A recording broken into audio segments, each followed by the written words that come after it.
I love how Christians continue to show that they have not studied the history of their book. Josh believes that he is correcting me by saying that the Gospels were written up down from 50 AD to 70 AD, so within the lifetime of those who lived during Christ. So your facts are off. Well, Josh, the scholastic consensus differs from what you're saying. You see, literary archaeologists have determined that the Gospel of Mark, which is your actual first Gospel, was written no earlier than 70 AD. Hold on to that idea of 70 AD until we get to the end. Then about 15 years after that, you had the Gospel of Matthew that was written. Now the Gospel of Matthew was said that it used the Gospel of Mark plus a Gospel of sayings called the Qelim, which most scholars think that could possibly have been the Gospel of Thomas.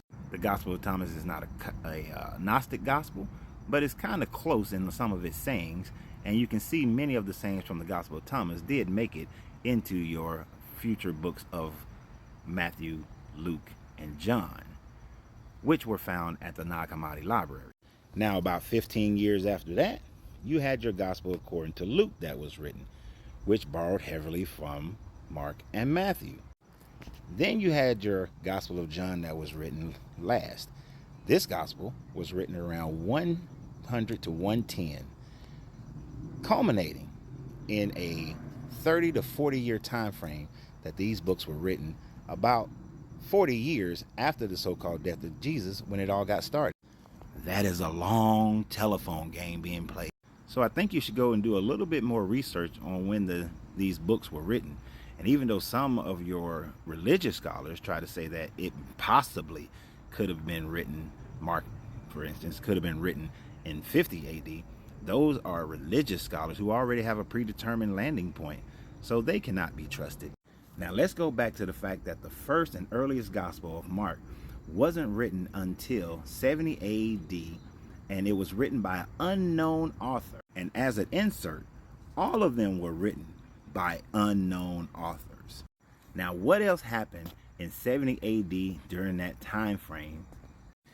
Titus conquered Jerusalem.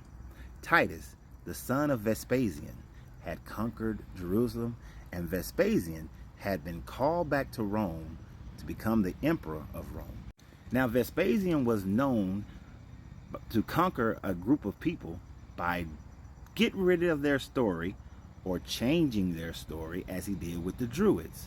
Since the Jewish religion has this Messiah who's supposed to be a military Messiah and come and free the people in real time, not in a heavenly kingdom, Vespasian sought to change that narrative and create a more docile version of Christianity. Change Judaism. So with the help of Josephus, Philo of Alexander, and the King Herod of that day, they began the journey of creating a more docile version of Judaism.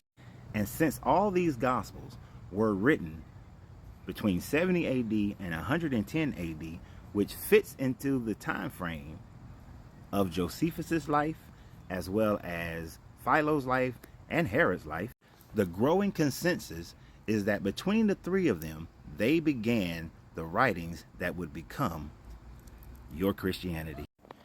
This is why Christianity is considered a Roman created religion.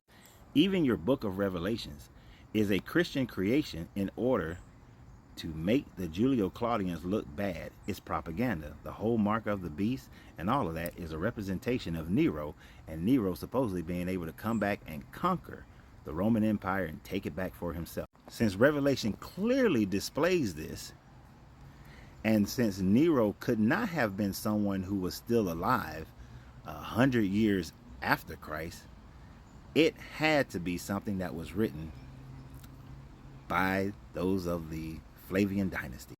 Now, Josephus was converted into a Hellenistic Jew. Philo and Herod were already Hellenistic Jews. Therefore, it was in their best interest to write a narrative that fit the Hellenistic Jews' attempt to create a docile version of Judaism to stop the fighting that was going on throughout the Roman Empire. Hence, Christianity is a Flavian creation. But don't take my word for it. Go study it yourself.